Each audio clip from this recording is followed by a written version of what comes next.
que es en el año 2250 antes de Cristo. Todos los castigos eran físicos, eran castigos de muerte o eran prisioneros de guerra. Posteriormente a este código Hammurabi y toda esta situación, pues tenemos también el surgimiento de, de leyes de imperios o leyes de otro tipo de civilizaciones, como era la civilización persa. Tenemos lo que era la civilización babilónica, que fueron las cunas de la civilización. Esto lo encontramos en lo que es la actual Siria, el actual Irak. Y también los griegos, ¿verdad? Que los griegos tenían una tradición de guerra. Si ustedes vieron la película 300, pues verán pues de que era una tradición de guerra, de venganza, y que el castigo, no como derecho penal codificado, se daba a través de quien mandaba o quien decidía sobre la vida de la otra persona, inclusive de los esclavos. Entonces, por ejemplo, en la civilización romana, se podía tomar como castigo la muerte de un esclavo. Si un esclavo pues cometía alguna infracción o un delito en contra del amo o en contra de otro sirviente, pues se optaba a realizar un castigo físico o incluso la muerte, que era muy común. El de verdadero derecho penal surge en el año 149 antes de Cristo, cuando surge una ley que se llama Lex Calpurnia, de repetundis. Licenciado, disculpe. ¿Sí? Disculpe que le interrumpa, licenciado. Ahí habemos varios con la manita levantada. Fíjese que veíamos su presentación y cuando usted inició a hablar, dejamos de ver su presentación. No sé si deliberadamente usted la quitó o fue ahí sí que error del sistema. Disculpe, licenciado, que le Permítame, entonces interrumpamos. voy a checar porque sí tendría que estar.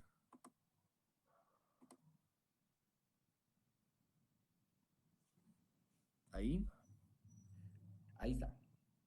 ¿sí? Lo que puede para que salga en más grande, en la parte inferior derecha, donde está antes de la barrita horizontal, antes del signo menos, le puede dar clic en ese icono y ya le va a ampliar su presentación a toda Sí, la pantalla.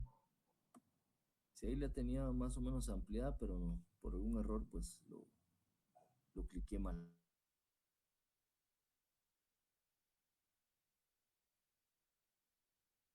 Bueno, ahí estamos, ahí pues estamos ahí, ¿verdad? Ahí estamos. Yo logro ver, licenciado, solo con otra consulta, perdón, licenciado. No sé si vamos copiando aquí lo que usted nos está mostrando en la diapositiva, lo más importante, o usted nos va a compartir la presentación y ponemos ya atención directa aquí. Sí, yo las comparto, pero póngame atención a mí porque hay cosas que yo estoy hablando que no están en la presentación. Ah, bueno. Ujú. Ah, bueno. Sí, pues, Sí. por fines de estudio, ¿verdad? Esta yo solo las uso de guías porque generalmente yo pregunto de lo que doy en clase también, ¿verdad? Sí. Bueno, después vamos con lo que decía el derecho griego. Les decía que surge estas leyes, que era una ley que se llama Calpurnia de Repetundis. Que la repetundis era lo que equivale a una repetición, ¿verdad? Repetición. Entonces yo reclamo provincialmente, hacía reclamaciones provinciales, reclamaba otra provincia, ¿verdad? Un delito que haya cometido una persona de la provincia contraria. Entonces eso le decía repetundis.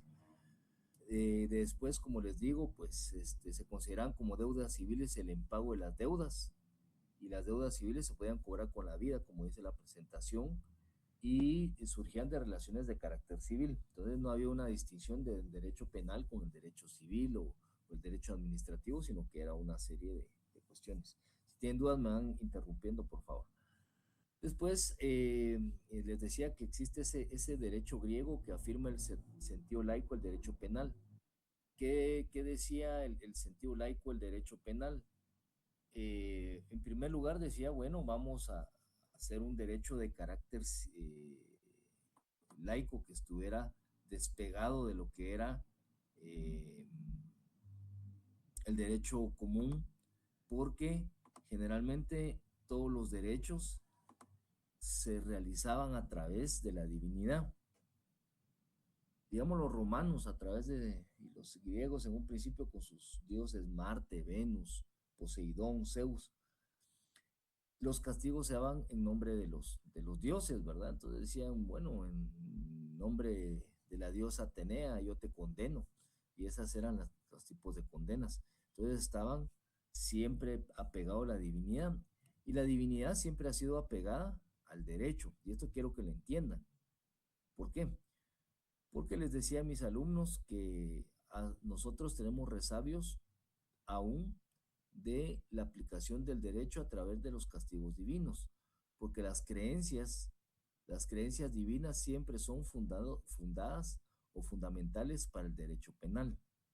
Ejemplo, nuestra Constitución, ¿cuáles son las primeras palabras que establece nuestra Constitución, el preámbulo? A ver, ¿cuáles son? En nombre de Dios. Invocando el nombre de Dios, ¿correcto, Denis? Entonces, si ustedes ven el preámbulo, es un preámbulo de carácter teológico. Ahora vamos con un poco más allá, regresémonos de lo que estamos hablando acá 5000 años antes, cuando se instauró el Génesis y vienen las leyes mosaicas. Cuando vienen, que venía el pobre Moisés con sus tablas, que primero eran 20 mandamientos de las 20 tablas, y ve a aquellos hebreos, ¿verdad? Fornicando, adorando dioses paganos, un chivo de oro y un becerro de oro y toda cuestión. Se puso enojado Don Moy y quebró las tablas de los 20 mandamientos. Después volvió a subir y volvió a traer 10 tablas con otros mandamientos. Y en eso se basa mucho de nuestro derecho actual, ¿verdad? O sea, en la tradición judeo-cristiana, judeo porque anteriormente era la tradición hebraica mosaica y que posteriormente pues se convierte en el cristianismo, el nacimiento de Jesucristo y el mantenimiento de los libros de la Torá, ¿verdad? Entonces, ¿qué nos decían esos 10 mandamientos? Y que se aplican en la actualidad. Y ahí tenemos el origen de muchos de las prohibiciones delictuales, ¿verdad? O sea, la prevención del delito. Entonces, nuestros mandamientos, ¿qué dicen, jóvenes? Los que son cristianos o leen la Biblia. No matarás. Es uno. No matarás.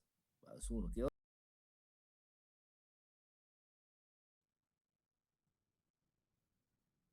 No robarás. No No robarás. levantarás falsos ni mentir.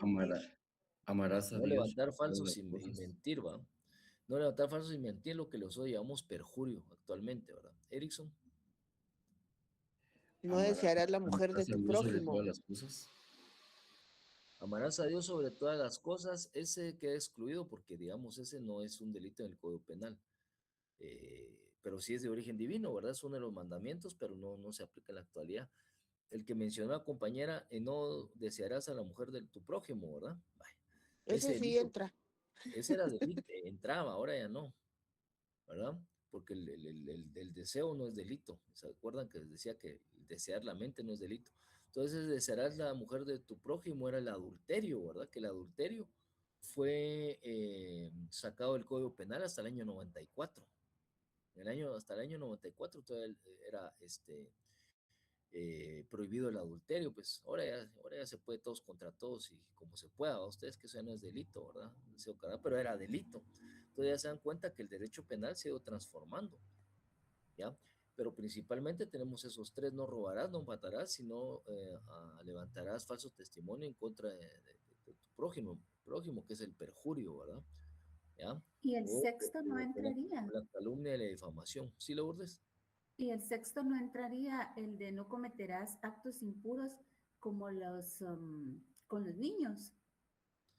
Extensivamente podríamos decir que sí, un acto impuro, pues podríamos decir que lo que pasa que acuérdense que los actos impuros para los hebreos eran distintos, que era como por ejemplo comer carne de cerdo, ¿ya? Ese era un acto impuro, comer carne de cerdo, que tal vez lo tienen, pero la comida que no era kosher. O todo acto impuro, pues para ellos era trabajar los días sábados, no guardar el sabbat, ¿verdad? Entonces, En todo caso, acá sería como agresión sexual, ¿verdad, Lick? como agresión sexual, para adultos, agresión sexual y violación, artículos 173, 174 del Código Penal, ¿verdad? Entonces ahí tenemos los delitos en contra de indemnidad sexual de las personas, así se llama el capítulo ese, ¿verdad? delitos de la indemnidad sexual de las personas. Entonces, bueno, y pues todos los demás delitos que ustedes ven ahí de sexuales, ya que hizo la pregunta Erickson, pues fueron derogados, ¿verdad? Ya solo tenemos lo que es la violación y la agresión sexual. Antes teníamos lo que era, eh, digamos, eh, el incesto, tenemos rapto propio, rapto impropio, ¿no? Que eran delitos. Eh, Imagínense cuando decían los abuelos es que mi abuelo se robó a mi abuela y se le llevó un caballo, pues que decía antes uno era el rapto, ¿verdad? El rapto propio era cuando la persona estaba de acuerdo y el rapto impropio era cuando no estaba de acuerdo, ¿no? Entonces, todos estos delitos han sido modificados. Pues sigamos avanzando acá en la historia. Bueno, entonces, después en la Edad Media, o sea, para hacer un resumen rapidito acá, en la Edad Media después vamos viendo que existía esa divinidad con castigos físicos o mortales también, ¿verdad? Y en la iglesia, en la Edad Media, surge lo que podían asimilarse a los magistrados de San Pablo, ¿verdad? Que eran, es decir, con la incursión del cristianismo surgen nuevos movimientos de castigo de la iglesia, porque la iglesia era quien aplicaba los castigos, no eran jueces ni eran, ni eran magistrados, sino que los magistrados eran pues los seguidores de San Pablo, decían ellos, ¿verdad? Entonces se basa en el derecho canónico o derecho divino. Entonces aquí surge lo que era la Santa y Divina Inquisición, ¿verdad? La Santa y Divina Inquisición que establecía esos castigos físicos y habían delitos en contra de la iglesia, como era la herejía, ¿verdad? Era la herejía y la blasfemia, ¿verdad? Entonces, cuando decían una cuestión en contra de Cristo, decían blasfemia. Entonces le decían al cardenal, bueno, o al encargado de aplicar justicia, generalmente eran los cardenales o obispos, bueno, ¿cómo castigamos a este? Y ellos aplicaban el castigo.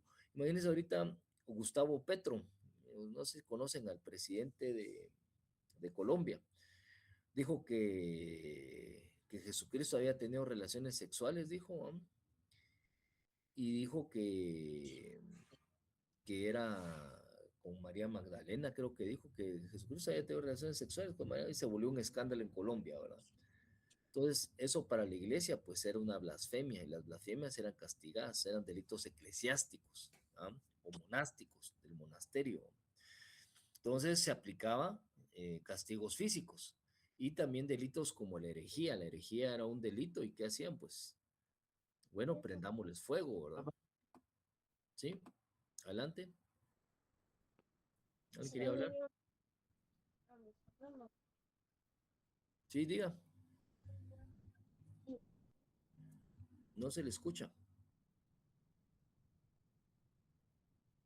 Lester, ¿qué le tengo? Pero está hablando alguien, ¿no? Bueno, continuamos. ¿Alguna duda hasta aquí, jóvenes? Bueno, entonces el derecho canónico se extiende, ¿verdad? A lo que eran las leyes de Indias y en la época de la conquista de la Nueva España.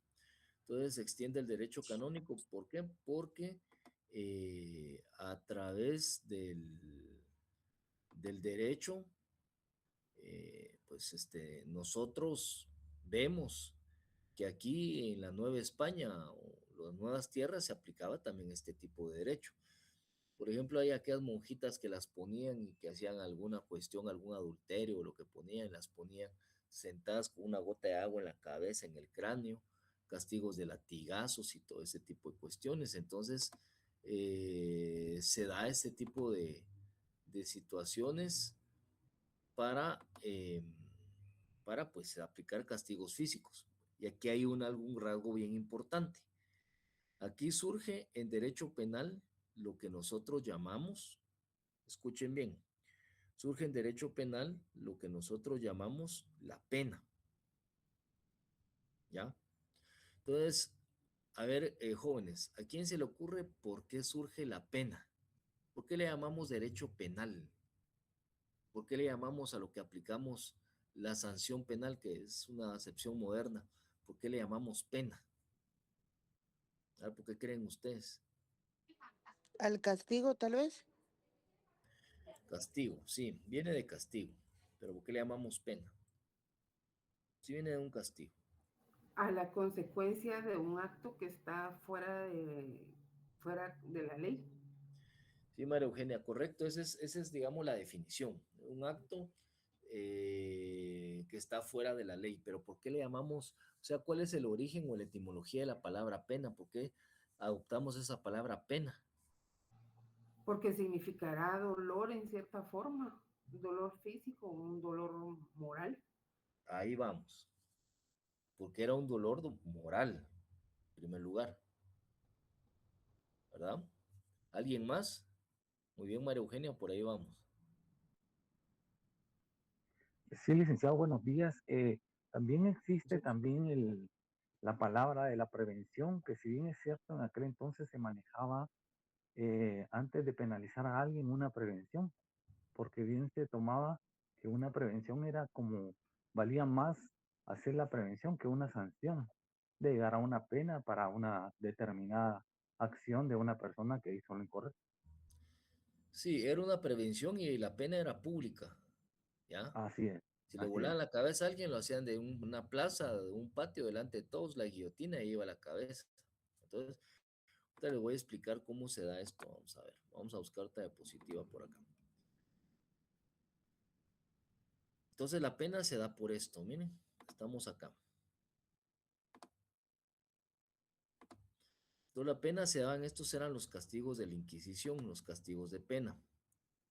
Si nos podemos ubicar en las gráficas, surge el delito o la acepción pena, ¿por qué? Porque ustedes han escuchado el término, es que es un alma en pena. ¿Han escuchado esa acepción, no? Sí, Va. Entonces, esa acepción de alma en pena surge precisamente por esto. ¿Por qué? Porque las personas que eran, digamos, sentenciadas por herejía, venían, así como Juana de Arco, las ponían en una hoguera y les prendían fuego. ¿Por qué creen que hacían eso en la Inquisición? Prenderle fuego a las brujas. Para causar dolor, sufrimiento, aflicción y como Causa castigo. dolor, aflicción o sufrimiento, o sea, quemarlas Para en fuego. Pero ¿cuál era el provocar objeto? Era, miedo en la población, pienso yo también. Era un ejemplo para prevenir, licenciado. Era un ejemplo para prevenir y que no cometieran más actos que en su momento fueran objeto de secuencias continuas de hacerlo.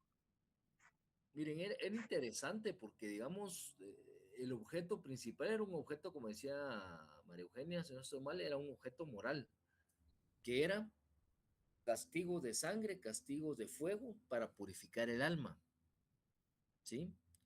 Entonces el objeto no era que la persona también estuviera castigada y todo, sino que decían que con fuego y quemar una persona purificaban su alma, o sea, con dolor purificaban el alma. Y es una creencia que se tiene. Por ejemplo, la gente dice, es que sufrió bastante su enfermedad, sufrió su enfermedad.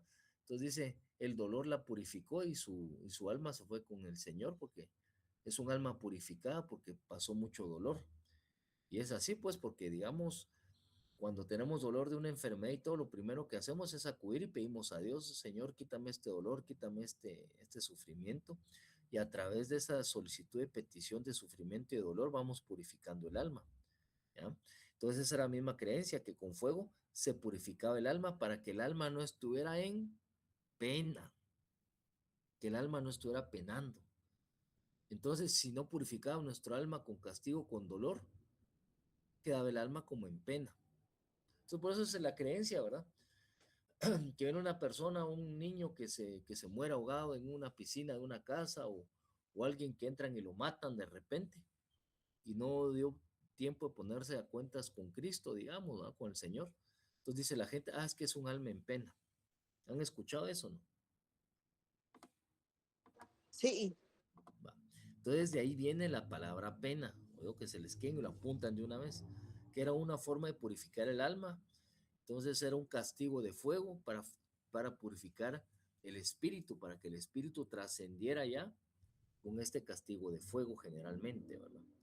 Entonces, por eso era que teníamos estas cuestiones de carácter cruel.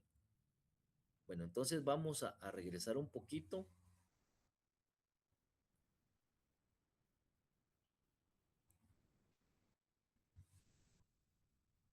acá. Y pues, para ver las formas de castigo. Entonces, repasando, teníamos la...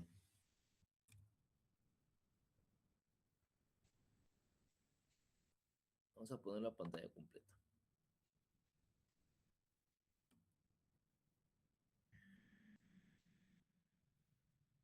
Tenemos estas formas de castigo que era la venganza privada. ¿Pueden ver la diapositiva?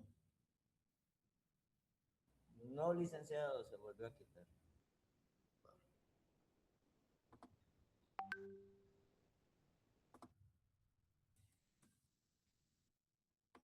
Permítame.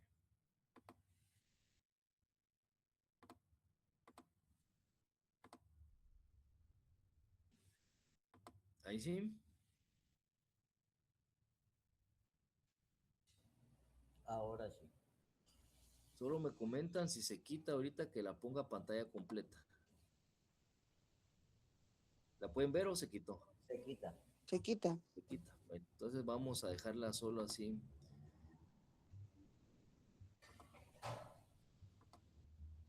Ahí la pueden ver, ¿no? No, Ahorita. tampoco. Ahorita sí. Ahorita sí, va. Bueno, lo voy a dejar ahí porque se quita cuando la pongo a pantalla completa. Bueno, entonces vamos por acá. Entonces tenemos esta venganza, que era una venganza de sangre, ¿verdad? Que era venganza privada absoluta. Esas formas eran las formas primitivas. Era la venganza privada absoluta era que causo el daño que me causaron. Por ejemplo, tenemos a las sociedades que son totalmente teológicas se manejan a través de un castigo teológico, como digamos los musulmanes, ¿verdad? Entonces, ¿qué hacen los musulmanes? El que roba le quito la mano, ¿verdad? Por ejemplo. Entonces, era un castigo similar al que se realizaba. Entonces, eso le llamaba venganza absoluta. No había concepto de pena, sino que solo concepto de daño. Era de sociedades primitivas. Después vino la venganza de sangre, como ven en la presentación, que era la muerte al ofensor. Si un miembro de un clan realizaba un acto delictual, ¿verdad? Un acto de sangre, pues se tenía que compensar con otro acto de sangre, ¿verdad? O sea, era la venganza de sangre, sangre por sangre. Entonces era para mantener a los clanes o a las tribus en paz. Y también tenía la expulsión de la paz. Era que cuando una persona dentro del propio grupo tribal cometió un delito, transgredía alguna ley o alguna red social, o se entregaba a la persona como esclavo a otro clan u otro grupo contrario, se entregaba a la persona como esclavo, o se le sacaba del grupo para que anduviera vagando, ¿verdad? Por las tierras, ¿verdad? Entonces se le expulsaba de las tierras.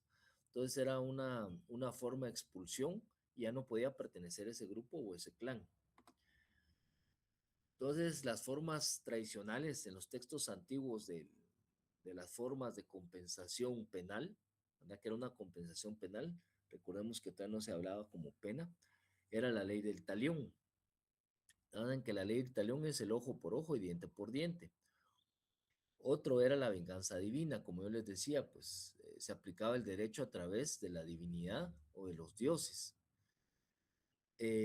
También era la composición. La composición era compensar, ¿verdad? Compensar un delito por otro. Entonces, si existía, por ejemplo, alguien que robaba o estafaba y tenía tierras, pues era despojado de sus pertenencias o de sus cuestiones. Y la composición es lo que nosotros le llamamos actualmente como el arbitraje o aquellos centros de mediación. Entonces, la composición era, bueno, cometió este delito, entonces, ¿cómo lo compensamos? si cometió este delito, pues lleguemos a que un acuerdo que cómo lo compensamos. Si violó a la muchacha, pues entonces que se case con ella, ¿verdad? Era como un acuerdo, entonces le llamaban composición y era para evitar un conflicto mayor. Si era un delito, como les decía, patrimonial, pues le quitaban parte de sus pertenencias para dárselas al ofendido. Eso ya no se da ahora, ¿verdad? Imagínense, aquel que roba, un ladrón que roba celulares y todo, roba y después no hay una forma de composición o de retribución porque la retribución material no se da, ¿verdad?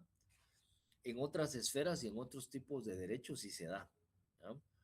Por ejemplo, en el caso de Overdeck, que fue en toda Latinoamérica, en Brasil, pues sí le quitaron todas las propiedades a estas personas de esta empresa Overdeck.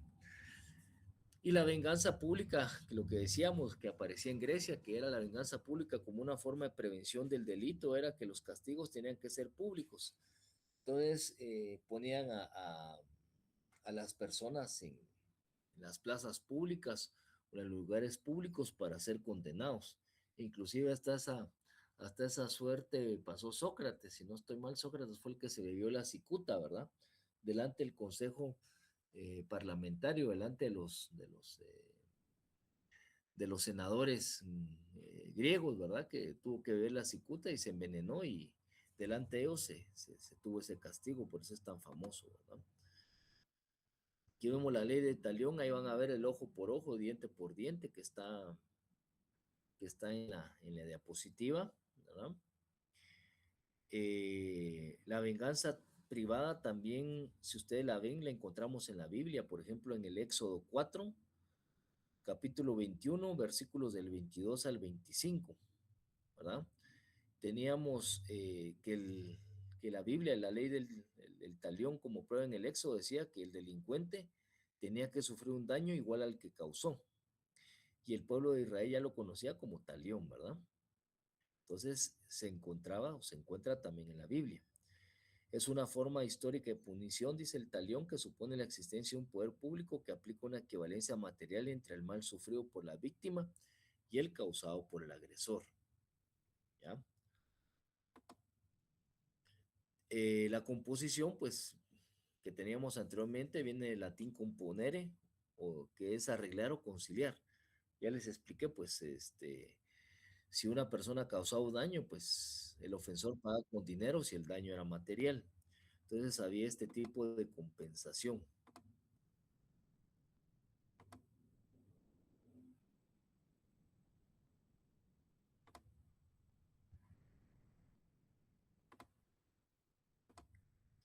También tenemos la siguiente diapositiva, lo que era la venganza divina, ¿verdad? Que les decía en el Código Hammurabi, pues si una persona, por ejemplo, cometía un delito en el año 2250, disponía que si había un constructor, ahí está un ejemplo, ¿verdad? Si había un constructor que hacía una casa y la casa se derrumbaba, imagínense un albañil que haga una casa y se cayó un techo, se cayó una pared, el constructor debía ser castigado por ese castigo, ese daño causado. Entonces se realizaba de esa manera. Y como dice la diapositiva, también en la época de la venganza divina, tenemos antecedentes en Babilonia, en Israel, en China, en Egipto, en la India, que también teníamos penas o móviles del delito. Por ejemplo, en China, si ven la diapositiva, las penas eran como amputación de la nariz, amputación de las orejas, obturación de los orificios del cuerpo, o sea, les cerraban los orificios del cuerpo, les cerraban la boca. Todavía hay tribus en África que todavía les cierran la boca con hilo a las personas, les cosían la boca, ¿verdad? Para que no comieran ni bebieran nada, ¿verdad? Les hacían incisiones en los ojos. Y la pena capital, que era la pena de muerte.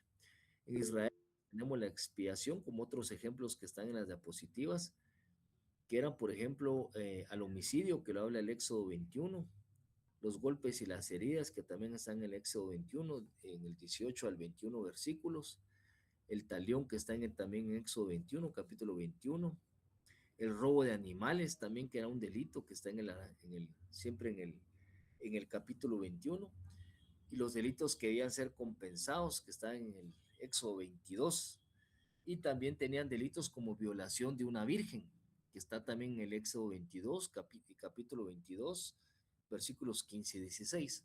Entonces, si ustedes ven, pues prácticamente en el Torá, que era pues, el Antiguo Testamento, los le llaman Torá, teníamos una descripción de los delitos, qué podía ser delitos.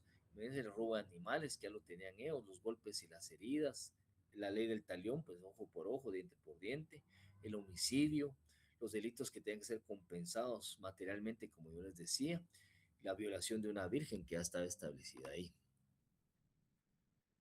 ¿Alguna pregunta hasta acá? Sí, licenciado, quería preguntarle algo referente a eso que comentaba usted hace un momento, de que el que construía una pared, esta se caía, pues se le echaba la culpa. Unos días atrás estuve leyendo yo y pues quería preguntarle cómo, bueno, supongo yo que aplicaría de alguna forma, pero quiero salir de la duda. Supongamos que yo llevo mi carro al taller a que me le arreglen los frenos. Me los saco del taller y ¿qué les digo? Media hora después al carro se le van los frenos y yo mato a una persona.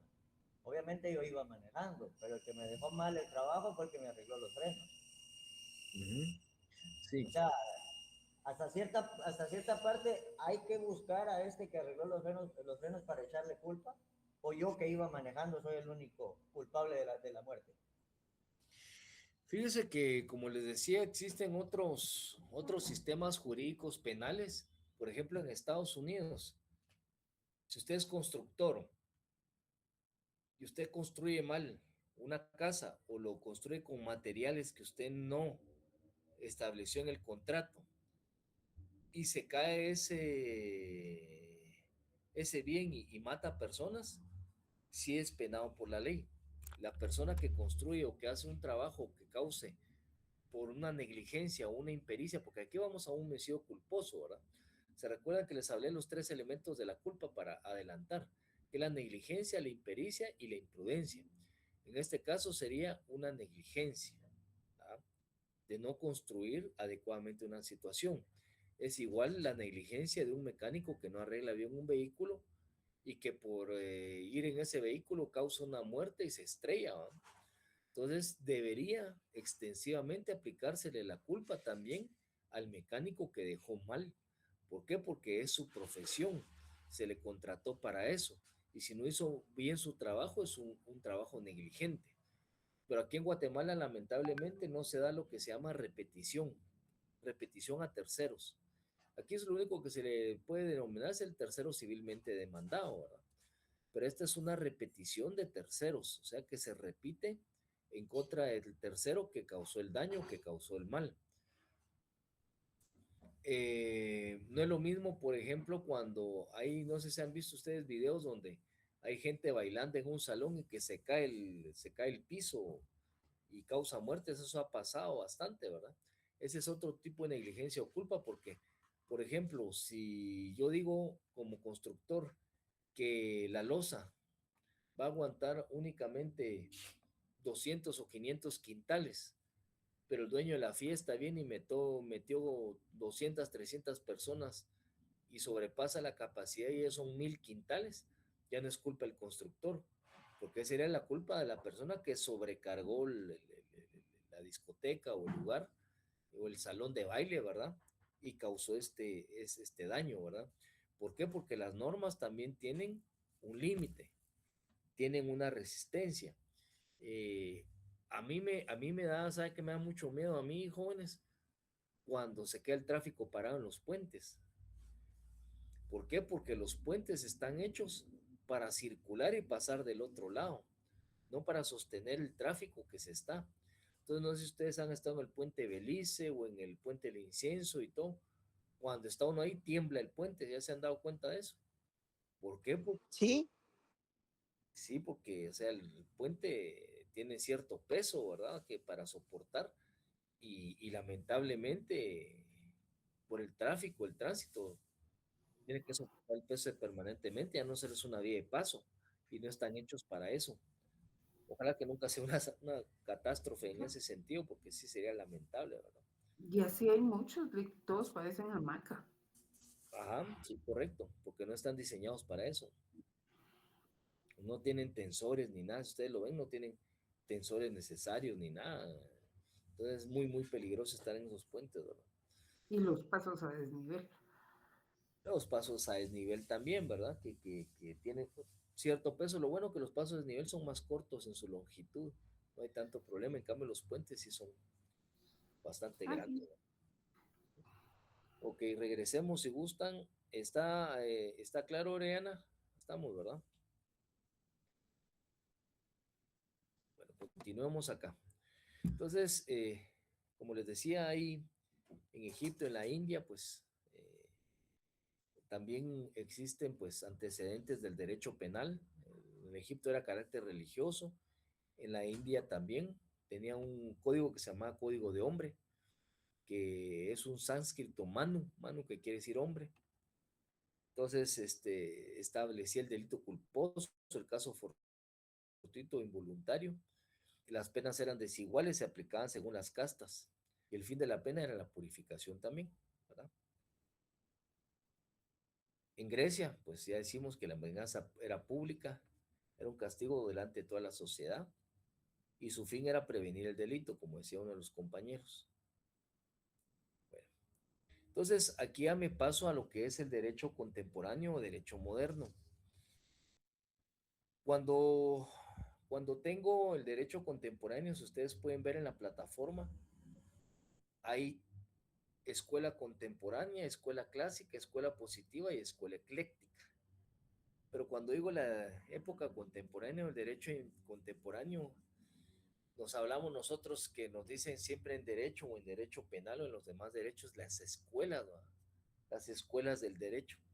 Entonces, dice uno como alumno siempre está confundido, dice, pero ¿qué es escuela? O sea, ¿a qué se refieren cuando dicen escuela? Una escuela clásica o dicen la escuela del derecho positivo, cuando dicen eh, la escuela, por ejemplo, en derecho administrativo, a la escuela de Montesquieu, cuando dicen escuela, ¿por qué dicen escuela de Montesquieu? O la escuela de la Revolución Francesa, entonces nosotros nos quedamos en la luna, ¿qué es escuela? Entonces yo solo voy a dar una explicación breve qué es escuela, porque esto nunca nos lo dan en las clases. De hecho, ustedes creo que ya tienen derecho uno, introducción al derecho, pues ahí se explican las escuelas. No sé si las explicaron, pero pues para mi clase se las voy a explicar rapidito. Pues la escuela es una sistematización de varias teorías para construir un cuerpo de doctrina. Eso es escuela, ¿ya? Por ejemplo, tenemos la escuela de Kant, tenemos la escuela de Engels, ¿ya? Tenemos escuelas cuando son de autores, pues son de autores, y cuando son corrientes de pensamiento, son corrientes criminológicas. Por ejemplo, escuela criminológica de las subculturas, escuela criminológica de medio ambiente, ¿verdad? Por ejemplo, la escuela de las maras, ya vieron el tema de las maras que es tan famoso. ¿Con qué escuela criminológica le explico? Pues les explico con la escuela criminológica de las subculturas. ¿Por qué? Porque me estudia esta subcultura, cómo se da el fenómeno criminológico. Y cuando digo subcultura, ¿qué es? Son esos pequeños grupos de sociedad que hay subculturas dentro de la sociedad que están creadas o manifestadas para realizar ciertas actividades no delictuales, pero hay otras subculturas dentro de las sociedades, criminológicamente hablando, que sí están creadas para cometer delitos. Ejemplos. ¿Alguno de ustedes que sea de la capital pertenece a algún club de bicicletas o de bicis? O de runners, que es tan famoso ahora los runners, que corren por la ciudad. Pues esos son grupos de subculturas, ¿verdad? ¿Ya? Otro, por ejemplo, podríamos decir los que van a la caravana del, del zorro, que creo que es esta semana o la otra semana. Entonces, esa es una subcultura, porque son subgrupos dentro de la sociedad, pero esos son con fines lícitos. Pero, por ejemplo, ¿cómo explica el derecho penal las subculturas, por ejemplo, en las escuelas criminológicas? Las maras es un grupo de subcultura porque pertenecen a una pandilla o un grupo, pero que se dedica a actividades ilícitas. Otra subcultura es la famosa narcocultura, ¿verdad? Que es música de banda, que correos tumbados, que las cadenas, que las botas, los zapatos, ¿cómo se llama? Las joyas, la pistola y el caballo, ¿verdad? Entonces hay personas que nunca ni han tenido, ni siquiera ni han pues pues ordeñado un chivo, ordeñado una vaca y ya se creen de rancho, ¿verdad? Entonces, esa es una subcultura que se adopta, ¿verdad? ¿Por qué? Porque yo me quiero parecer a eso. Entonces, en apariencia, esa subcultura de rancho, de monte, pues no tendría ninguna consecuencia, pero cuando ya la convierto en una subcultura narcotraficante, pues entonces ya se convierte en delictual. Entonces, por eso tengo yo acá que es una escuela, es una sistematización de diversas teorías para construir un solo cuerpo de doctrina. ¿Qué es una escuela penal? Es un cuerpo orgánico de concepciones contrapuestas sobre la legitimidad de derecho de penar, o sobre la naturaleza del delito y sobre el fin de las sanciones. Eso lo dice Jiménez de Azúa. Tres cuestiones. Legitimidad del derecho de penar. El Estado tiene la legitimidad del derecho de penar. La naturaleza del delito, ¿qué tipo de delito es? Porque no todos los delitos pueden ser tratados iguales. Un delito en contra de la vida, por ejemplo, como es un homicidio, un secuestro, no puede ser tratado como un delito patrimonial, que es una estafa, un robo, ¿verdad? Menos que el robo sea con violencia, o un hurto, que en el hurto hay ausencia de violencia. Y el fin de las sanciones, ¿cuál es el fin de las sanciones? ¿Cuál es el fin del derecho penal que yo les dije en la clase pasada, que es un fin sancionador y otro retributivo? ¿Ah? Entonces, en sí, ¿qué es una escuela penal? Es una dirección de pensamiento que tiene una determinada orientación y trabaja a través de presupuestos filosóficos, ¿verdad? O sea, tiene que haber una filosofía, esto lo dice Sáenz Cantero, ¿verdad? José Sáenz Cantero. Tiene que tener una filosofía del por qué hacer. Y la importancia de las escuelas penales, porque son importantes. Son importantes para sistematizar o encajonar en una variedad de conceptos, ideas o doctrinas. Entonces, cuando nosotros hablamos de las escuelas penales, lo primero que tenemos que entender es que son doctrinas. En segundo lugar, que son corrientes de pensamiento y que esas corrientes de pensamiento son sistematizadas o son conjuntos de ideas, ¿no? Entonces, previo a esto, pues les vamos a explicar entonces las tres escuelas, que son las escuelas: escuela clásica, escuela positiva y la escuela ecléctica. Son las tres escuelas. ¿Qué es la escuela clásica? En la escuela clásica penal se encuentran las bases filosóficas del derecho natural. Y la escuela clásica surge a partir de la Revolución Francesa del año 1770, 1600, alguien me dice esa Revolución Francesa, creo que es 1774, creo, si no estoy mal, la Revolución Francesa. Entonces, surge estas corrientes de pensamiento, ¿verdad? Y empiezan a decir, bueno, vamos a mutar las doctrinas porque ya vamos a variar del derecho de reyes. Y del derecho de reyes vamos a volver a lo que es un derecho puramente penal. ¿Sí, Lourdes? 1789. 1789. Gracias, Oyo. Entonces, tenemos esta escuela que surge pues de 1789 en adelante y la independencia de Estados Unidos, que ese sí creo que es 1774, en que el derecho tiene que cambiar en el sentido de que ya se lo quitamos a los padres, se los quitamos a Dios como divinidad, se lo quitamos a los reyes, se lo quitamos a los obispos, sino que ya volvemos un sistema jurídico. Por eso lo volvemos clásico. Y este sistema clásico inicia también con las corrientes de Luigi Ferraioli, ¿va? O Luis Ferraioli, que era un pensador italiano. y que decía, pues, Luis Ferraioli, que había su libro se llamaba, no van a pensar mal, pero se llamaba Delle Pene y de Deliti, ¿va? Que quería decir de las penas y de los delitos. Decía, bueno, ya saquemos de lo divino de todo y iniciemos ya con un derecho formal penal. Entonces, la escuela clásica penal, ¿qué nos enseña? Que se crea el derecho penal como una ciencia independiente. Apunten eso, que es muy importante. El derecho penal ya surge como una ciencia independiente en la escuela clásica. Y que son las bases filosóficas indican que el derecho penal es natural. ¿Por qué derecho penal es natural? Porque surge con el hombre y surge con la sociedad. ¿Sí? El derecho penal, decía, es una parte inherente a la sociedad, es una parte que ya viene con la sociedad. ¿Se acuerdan el ejemplo que les ponía que digo, bueno, voy a decretar una ley que a partir del día de mañana 0 violaciones en Guatemala? Pues eso es imposible, ¿verdad? Es un absurdo. ¿Por qué? Porque el derecho siempre va a tener delito durante la sociedad. Ahorita mismo están estafando a alguien por ¿cómo se llama? ¿Qué aplicación de Facebook? El Marketplace o por quienes no hemos hecho una compra fraudulenta en el Internet, pues a todos nos ha pasado, ¿verdad? Entonces es algo inherente a la sociedad. Dice también que niega la tesis del contrato social, ¿verdad? Como Beccaria, Bentham o Howard, ¿verdad? Sino que el derecho es innato al hombre porque es dado por Dios, no es histórico, no es producto del hombre.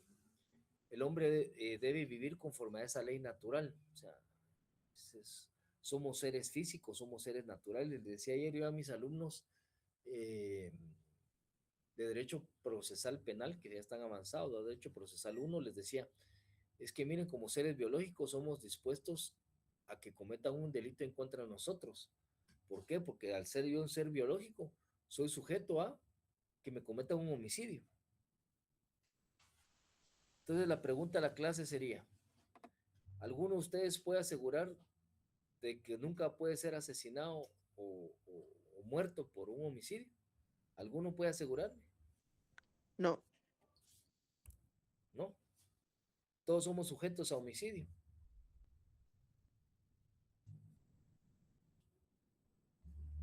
¿Somos sujetos, sí o no? Claro, todos Sí. estamos expuestos. ¿Y por qué somos sujetos a homicidio?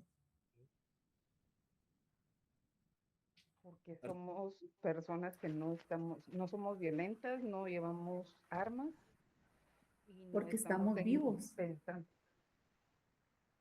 No, no es por ser violento y no llevar un arma, es porque somos sujetos de derecho. ¿Por qué? Porque eso lo establece el 123 del Código Penal. ¿Qué dice el 123 del Código Penal?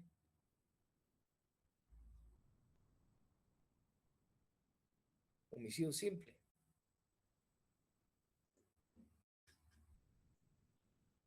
Y es el delito más fácil de todo el Código Penal. ¿Se lo puedo leer? ¿Sí? Comete homicidio quien diere muerte a alguna persona. Vaya. Al homicida se le impondrá prisión de Quedemos 15 ahí. a 40 años. Quedémonos ahí. Homicidio es quien diere muerte a una persona. Entonces, solo con el ser hecho de que somos personas naturales, eso le llamamos derecho clásico, natural, escuela clásica. Somos sujetos de derecho porque somos personas naturales, ¿sí? ¿Ya? Entonces, se comete el delito en contra de nosotros. Otra cuestión natural, el derecho es natural. Yo gano, cuando yo gano y trabajo, realizo un trabajo a un patrono, soy sujeto de derecho, en derecho laboral me llamo trabajador y el patrono me da una compensación económica al que le llamo salario, ¿sí? Entonces yo recibo mi salario por semana, por quincena, a destajo, cual forma de trabajo, o lo recibo mensualmente, lo voy a retirar a un cajero y salgo yo con mis 1,000 pesitos, ¿no?, a la calle. Viene un fulano, se para en una moto, me pone una pistola y me asalta y me quita mis 1,000 pesitos. ¿Están cometiendo un delito antinatural ahí?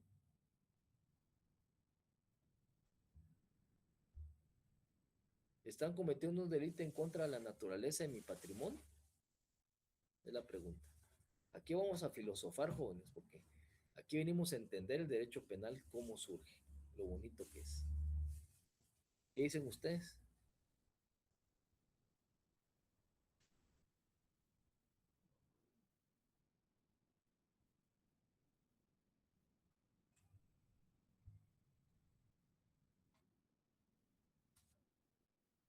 los elementos del delito, ¿verdad? Pero hablando naturalmente en la teoría es de que, digamos, la naturaleza del delito es de que yo tengo un patrimonio que yo forjé. Ese patrimonio es mío. Lo antinatural es, lo natural es que el patrimonio es mío y que yo lo voy a gastar porque yo me lo gané, ¿sí?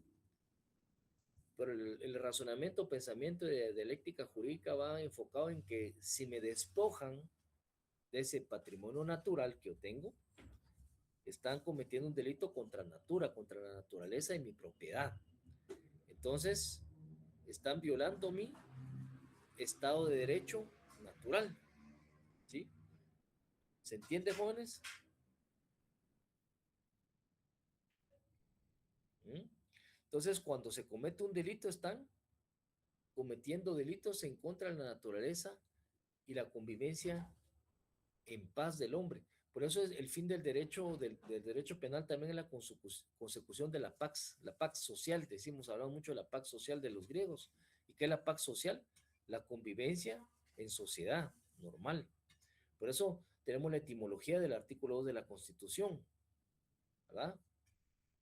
¿A qué está obligado el Estado? Artículo 2, a la integridad de la vida. Cuando yo tengo mi artículo 2, que el Estado va a velar por la vida de la Constitución, estoy diciendo que el Estado me va a velar la paz social, el artículo 2 de la Constitución. Entonces, cuando digo, y el fin último del Estado es el bien común es la paz social. Entonces, por eso le hablamos a esto como una teoría, una doctrina de derecho natural, bien, volviendo al derecho natural. Me pasé a constitucional, pero es importante para la explicación. Entonces, es necesario que este conjunto de normas sancionatorias estén en orden. La ley es de Dios, ¿ya? Que la ley de Dios es ley de Dios. Si ahora yo cometo, digamos, una mentira, un adulterio, cometo un robo, moralmente me pueden sancionar en mi iglesia o me pueden a mí establecer un tipo de castigo en mi iglesia, ¿verdad? O me van a mandar a rezar 10 Padres Nuestros y me voy a confesar, me van a penar o sancionar dentro de la iglesia. Pero si yo robo, no le voy a decir al padre, padre, fíjese que yo robé, perdóneme. Está perdonado, hijo, puede ir en paz a su casa. ¿Y la ley del hombre dónde la dejo? ¿Ya? Entonces existe esa separación. Yo puedo arrepentir, pero ¿será que si yo me arrepiento y le voy a decir al juez, fíjese, señor juez, que yo me arrepiento de haber matado al vecino, fíjese? Es que estaba bien bravo, usted lo maté. ¿Será que ese es un eximente de la responsabilidad penal o ya se vuelve una ley de hombre?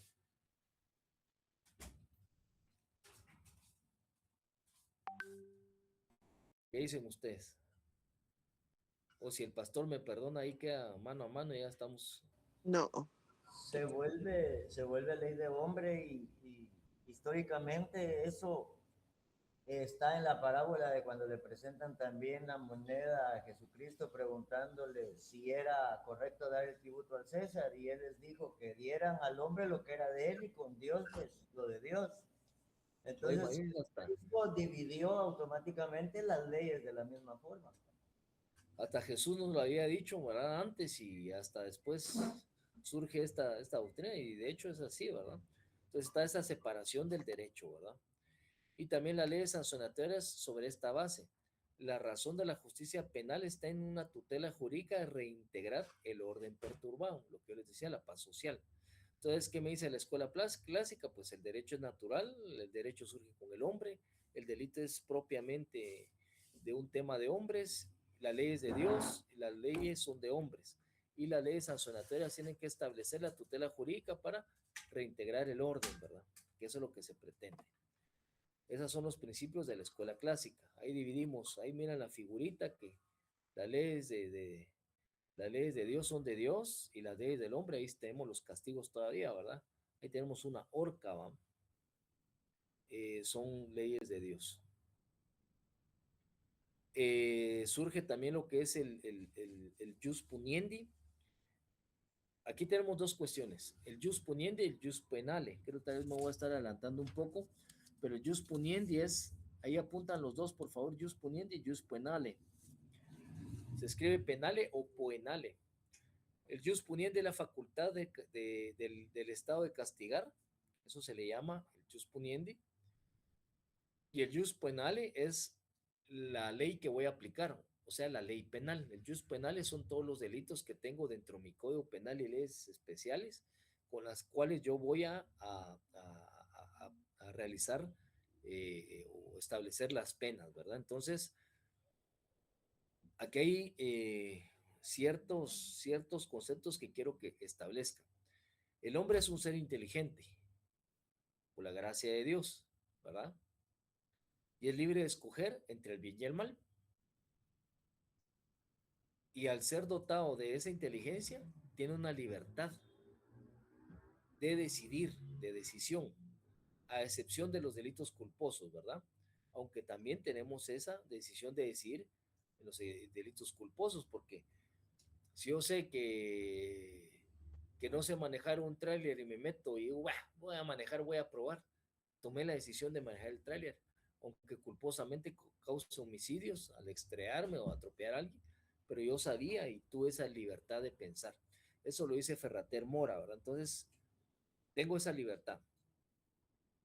Es justo que se le retribuya con otro mal. O sea, si yo causo un mal o causo una responsabilidad a ese libro al de albedrío, pues me tienen que causar otro mal establecido, dice.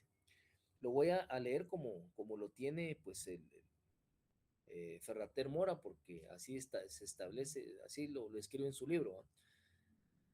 Se establece solo a los individuos moralmente responsables, los que carezcan de libre albedrío, como por ejemplo los locos y los niños, quedan excluidos del derecho y no son punibles.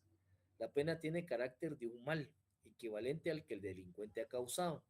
La pena es la retribución que se hace al criminal por el mal que hizo en la sociedad, y la finalidad de la pena es restablecer el orden social externo que ha sido roto por el delincuente.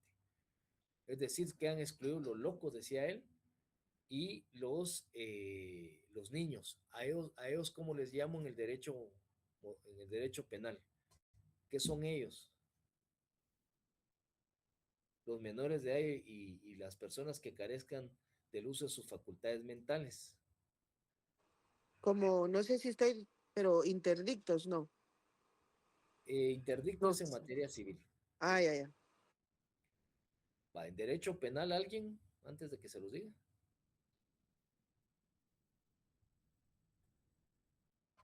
Inimputables, es correcto, Hugo. Inimputables, son personas inimputables. O sea que no se les puede imputar el delito por su condición especial, ¿verdad? Entonces son inimputables. Está en el artículo 21, 23, creo que está. 21, 23 del Código Penal. 24 del legítima defensa, está en el 23 o 22 por ahí. Entonces el derecho penal tiene un fin de tutela. Es la tutela judicial efectiva, la tutela jurídica. Bueno, entonces la seguridad jurídica y la tutela jurídica, ¿quién la da en la actualidad? Creo yo un ser especial, un ente especial con competencia y jurisdicción que va a aplicar la ley. Entonces, ¿quién tiene esa tutela en la actualidad? El juez. El juez. Entonces creo jueces, ¿verdad? Entonces, para retribución de ese mal, entonces ya no va a ser el obispo que le diga quémelo o hoguera, no va a ser el rey que me diga córtenle la cabeza a este, no. Va a ser un juez el que va a aplicar la justicia. Entonces, esos son lo que van surgiendo de la escuela clásica. Entonces, el que viola la ley espontáneamente, dice el otro pensamiento, es castigado por su acto y no por su personalidad. Entonces, vamos a castigar por lo que hizo y no por lo que es. Si la persona es un indigente o la persona es drogadicto, lo que sea, o es un doctor, es un abogado, o es un obrero, no vamos a castigar por eso, sino que por el mal que causó. Entonces, ¿cuáles son el juicio crítico? Propone la dulcificación de las penas, o sea, ya no son penas aquí ya quitamos las penas corporales, ¿verdad? Ya no de cortar manos, cortar cabezas, entonces eso se llama dulcificación de las penas. No se puede sancionar a una persona sin un previo proceso público. Se defienden garantías individuales con principio de legalidad. Perdón. No se puede considerar un hecho humano el delito, sino que es el poder legislativo que lo establece como tal. Y hay una reacción contra la barbarie, ¿verdad? hay un abandono en contra de la tortura, la abstención de la confesión como culpa, hacer confesar a la persona, ¿verdad? Que venía la Inquisición y los ponían en colgados o de cabeza para que confesaran o los empezaban a cortar o a sacar los órganos para que confesaran su culpa, y ese tipo de castigo de tortura ya no se da. Entonces Beccaria, Chéchare de Beccaria o Marqués de Beccaria dice que si el rey establece una ley no puede ser el mismo juez porque estaría violando su propia ley, tiene que ser un tercero. Entonces se crea el poder judicial quien juzgue al que vulneró las leyes de una sociedad civil. Entonces, todos estos conceptos los tengo dentro de la escuela clásica, ¿verdad? ¿Okay? Me paso rápidamente a la escuela positiva. La escuela positiva, pues, se funda específicamente en el año de 1882. Y la escuela positiva, ¿qué es lo importante? ¿Cuál es el aporte de la escuela positiva, jóvenes? Es que aquí empiezan las corrientes criminológicas y criminalísticas, ¿ya? Entonces, así rapidito, ¿alguien sabe qué es la criminología y la criminalística? La criminología ya se las expliqué un poquito, con el que les decía de las subculturas.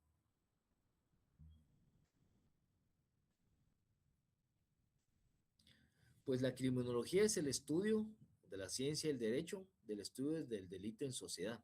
¿Cómo es que se comete el delito en sociedad, los fenómenos criminológicos? Por ejemplo, el fenómeno de las extorsiones, el fenómeno de las maras, el fenómeno del narcotráfico, el fenómeno de los asesinos en serie, por ejemplo, esa es la criminología. La criminalística es las ciencias auxiliares del derecho que me van a servir para establecer la verdad histórica de los hechos. ¿Y cómo lo voy a hacer? Lo voy a hacer a través de un establecimiento de la verdad histórica de los hechos, estableciendo a través de la medicina forense, la balística, la documentoscopía, ¿verdad? A través de la tanatología forense, a través de la taxidermia, a través de la antropología forense, puede establecer a través de todas esas ciencias auxiliares, la balística, cómo fue que se cometió el delito. Son ciencias auxiliares del derecho. Entonces eso nos da la escuela positiva. ¿Qué nos enseña la escuela positiva? Que es el estudio de la mente y el carácter por la forma del cráneo, decían antes. Entonces decían, quien era cabezón y tenía el cráneo grande era más propenso a cometer delitos. Decían en la escuela positiva, lo importante es que empiezan con esos estudios, ¿verdad?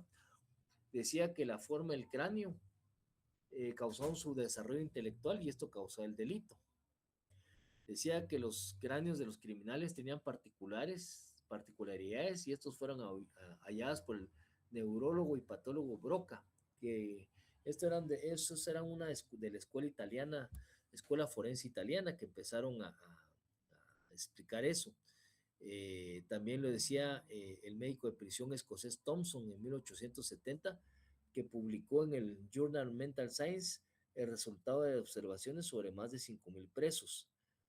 También tenemos las tesis de la locura moral de Schwabsing, que fue publicada por Pritchard, que era también un pensador en 1835. Nicholson también en el 83 y el 75 publicó trabajos sobre la vida psíquica del criminal y su tendencia a la locura.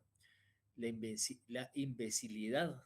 Cuando digo imbecilidad, digamos, yo estudiando el código de 1871, el código penal, decían los imbéciles son inimputables, decía, ¿verdad? Entonces allá no les decía yo a las personas que son carentes intelectualmente, sino que se le llama imbecilidad, ¿verdad? Entonces imagínense el código penal anterior de Guatemala, a las personas con trastornos o enfermedades mentales los catalogaba como imbéciles. Inclusive decirle a alguien loco ahorita es un tipo de ofensa o un tipo de discriminación, pero se estudió como ese tipo de cuestiones, ¿verdad? Estudiaron la ausencia de sensibilidad, ¿verdad? Otros proporcionaron fundamento de la doctrina, como fue Lombroso, ¿verdad? Lombroso es muy famoso. Lombroso pues estudia también la fisonomía del cuerpo, del cráneo. Entonces con esta escuela positiva empiezan las escuelas que nos dicen, empiezan a estudiar ya el individuo, ya no se van a estudiar situaciones un tanto o sea, poco científicas, sino que ya meten a la ciencia dentro del derecho entre la escuela positiva. Ahorita voy, Lourdes. Ya no tienen el tema, por ejemplo, de decir vamos a ver por qué este cometió el delito, tal vez se le metió un diablo, se le metió un chamuco y por eso cometió el delito, no. Entonces ya voy a explicar científicamente, no es que tal vez este tiene un trastorno mental, este está loco, este le gusta matar gente, porque tiene su cabezota grande, o ya empieza la ciencia del derecho como tal, del derecho penal, a dar una explicación por qué se cometió el delito. ¿Sí, Lourdes? Incluso la escuela positivista llegó a Guatemala, porque si se recordarán del caso de este señor Mikulash, que está su cráneo en alguno de los museos de la universidad, a él Sí. lo examinaron para ver si por eso era que mataba a los niños y a las personas que mató. Ese era mi comentario. Sí, sí, exacto. Entonces ahí surge la escuela positiva que empezaron a estudiar, ya se interesó la fenomenología penal, a decir, es que tal vez el delincuente ya viene como un delincuente nato, tal vez este ya viene trastornado desde su nacimiento. Y nosotros hemos estudiado muy poco acá eso, ¿verdad? Pero por ejemplo, si ustedes ven el Investigative Discovery, ven el tema de los asesinos en serie, ¿por qué se origina un asesino en serie? Vamos a decirnos en serio que desde cuando eran niños los relatos decía que mataban gatos o mataban animales o que ellos eran tratados mal en su familia o eran abusados sexualmente, como Jeffrey Dahmer, como John Wasey, como Lailyn Wuornos, ¿verdad? Que ella, digamos, fue violada y después se volvió lesbiana y después subía en su camión, en su trailer a los hombres y mataba por venganza, ¿verdad? Entonces aquí surge ya la ciencia del derecho y decir, bueno, es que vamos a darle una explicación científica de esto, porque es, ¿verdad? ¿Ya? Entonces se empieza a descubrir el derecho, por qué es que se da, ¿verdad? Entonces, surge esta corriente que es fisiognomía, estudiar los rasgos del ser humano para establecer si podían ser causa congénita del crimen, ¿verdad? Estudiar, digamos, diferencias entre la cara de un toro y de un humano, ¿verdad? Como lo hacía Lombroso. O sea, decía, vamos a ver si los animales, qué similitudes tienen los cráneos animales con lo de los hombres, por ejemplo. Entonces, empiezan a establecer todos los métodos de estudio. Dice que el delito es un fenómeno normal, inevitable, constante, regular y necesario. Miren lo que decían ellos en la escuela positiva. Es un fenómeno normal, inevitable, constante, regular y necesario. O sea, que el delito es permanente, ¿sí? El único método adecuado para la investigación del crimen como un fenómeno social es la magnitud del método estadístico. Entonces aquí empiezan a meter la estadística en el estudio del fenómeno criminal. Miren, contemos cuántos crímenes se cometen, cuántos asesinatos, cuántas violaciones, etcétera, ¿verdad? Ya tenemos aquí, por ejemplo, a Garófalo, Raffaele Garófalo, que era italiano, ¿verdad? Entonces se empieza a estudiar, es el precursor de la criminología moderna. Entonces empieza a estudiar lo que son los delincuentes. Entonces ahí empieza a ver los delincuentes, qué rasgos tienen. Decía que la persona que tenía la frente más ancha era más propensa a cometer delitos. Los que eran idiotas o tenían idiotez o poco desarrollo cerebral, decía él, ¿verdad? Eran también propensos a cometer delitos. Los que eran tarados, decía él, ¿verdad? O sea, tenían un nivel de taradez o no comprensión exacta de las cosas, cometían delitos. En cambio, ahora ha cambiado, ¿verdad? Porque imagínense que, por ejemplo, los gringos que han estudiado esto desde Morris en adelante, establecen, miren, es que lo que sucede es que a veces hay asesinos en serie que son personas con un nivel de intelecto más avanzado, ¿verdad? Entonces, ahí cambia un poco las doctrinas de Garófalo, ¿verdad? Entonces cambian un poco las doctrinas de Garófalo, ¿ya? Porque se va cambiando. Y bueno, nos pasamos a lo que son las escuelas eclécticas, ¿verdad? ¿Alguna pregunta o alguna duda sobre la escuela positiva? que es donde surge la criminología y la criminalística. Aporte, pregunta. ¿Estamos? Vamos a terminar rapidito aquí para terminar la clase con lo que es la escuela ecléctica. Entonces, la escuela ecléctica empieza ya a finales de 1800 y pues a establecerse métodos de investigación. Entonces, nos vamos acá que esta escuela, el delito dice que es un fenómeno colectivo y es un hecho social regido por leyes naturales. O sea, la ecléctica va mezclando todo, ¿verdad? Una escuela ecléctica es una mezcla de ecléctica, ¿verdad? Como cualquier otro suceso requerido en el análisis cuantitativo, empieza la estadística forense. No es un acontecimiento individual, el delito es una magnitud regular y constante. Tiene periodicidad, o sea, hay periodos de comisión del delito, producto de leyes sociales que el investigador debe descubrir y formular, ¿ya? O sea, cómo es que se va dando el delito en masa, cómo es que se va dando el delito y cómo se va el delito estableciendo en sociedad. Por ejemplo, si yo les pregunto ahorita, digamos, mi código penal tiene delito de piratería. ¿Será que es un fenómeno criminal moderno la piratería en Guatemala?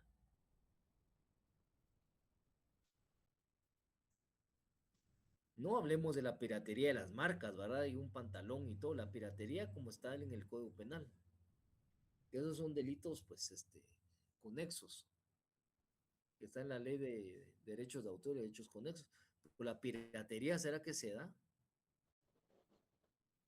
Creería que sí, licenciado. ¿Han oído ustedes alguna noticia que miren, fíjense que asaltaron un barco guatemalteco y entraron piratas y No. Pues yo he visto videos donde como que tienen armas nuevas, así como que ponen formas de protegerse de los piratas en alta mar, o hasta mangueras con bastante fuerza y todo, porque sí los atacan piratas, pero no sé. bueno, pues la piratería en Guatemala, por ejemplo, estamos hablando en Guatemala no se da, pero en Somalia, en esos delitos de Somalia, en esas costas de África, sí se estuvo dando bastante todavía piratería allá, piratería moderna, en cambio acá no. ¿Será que habrán mareros en Japón?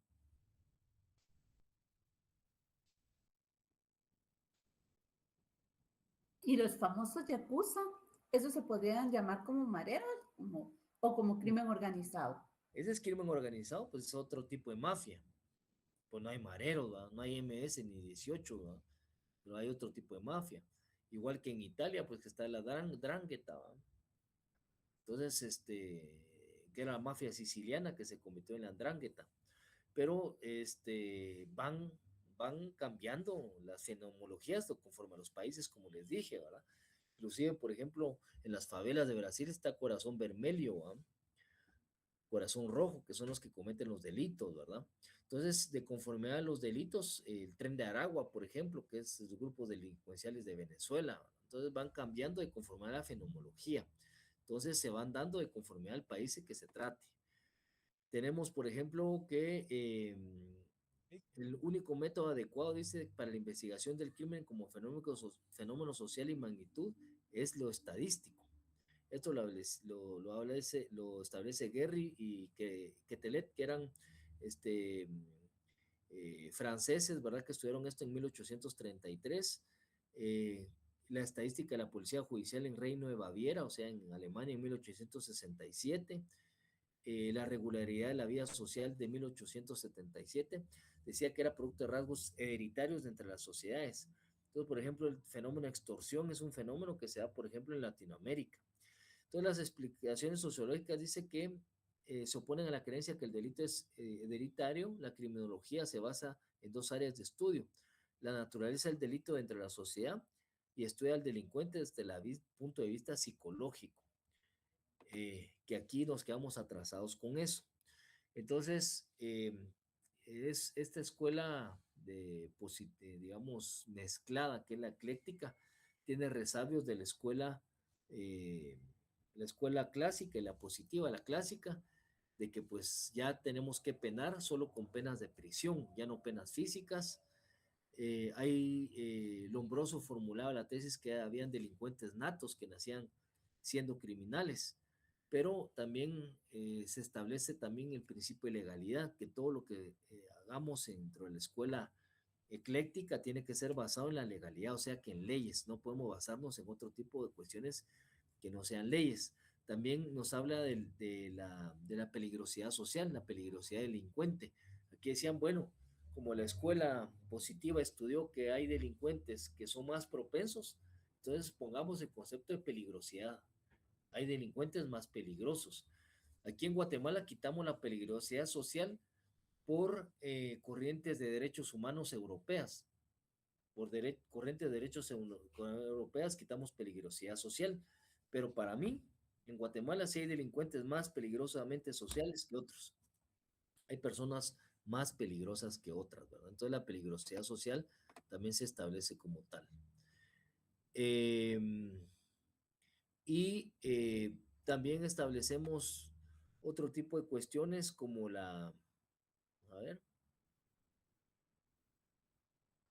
los métodos inductivos o experimentales que utilizaron Enrico Ferri, ¿verdad? En el estudio del delito. Acuérdense que esta es escuela clásica griega, la deducción y la inducción, de lo particular a lo general y de lo general a lo particular. Así como se decía comúnmente, ¿verdad? Los investigadores ingleses de los libros, ¿verdad? Ustedes de policiales, ¿verdad? Elemental, mi querido Wallace decía, ¿verdad? O sea, que eran métodos deductivos e inductivos. Yo decía, bueno, ¿qué pasó aquí en este método de inducción? Tengo este cuerpo. Era lo primero, ¿verdad? Con los crímenes que cometieron el de Jack the Ripper, ¿verdad? Jack the Destripador en Londres. Decía, bueno, entonces busquemos quién fue. Los cortes que hacen es como que es carnicero o es médico. Entonces empezaron a explicarse, ¿verdad? ¿Quién pudo haber cometido el delito? ¿Qué persona pudo haber cometido? Si esta persona era mentalmente sana, no era mentalmente sana. En conclusión, se investigó tanto los crímenes de esta calle, no me acuerdo el nombre de la calle Richter, que era donde estaban las prostitutas que empezó Jack the Ripper, Jack del Destripador, pero que nunca encontraron quién fue el criminal, ¿verdad? Y siempre se quedaron con eso.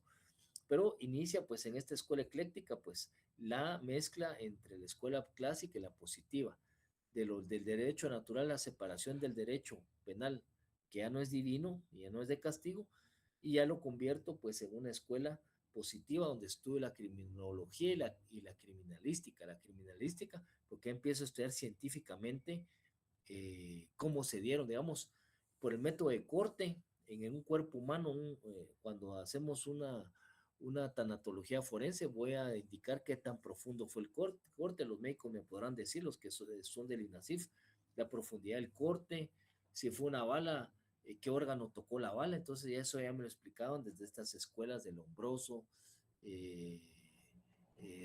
Rafael Garófalo, etcétera, ¿verdad? Entonces, voy a tratarles de subirle esta diapositiva al sistema, pues, y con esto termino la clase el día de hoy y listos para la próxima clase, que vamos a entrar a ver lo que es el derecho penal, sus denominaciones, ramas del derecho penal, cuál es el contenido del derecho penal y sus fuentes. ¿Alguna pregunta antes de terminar la clase?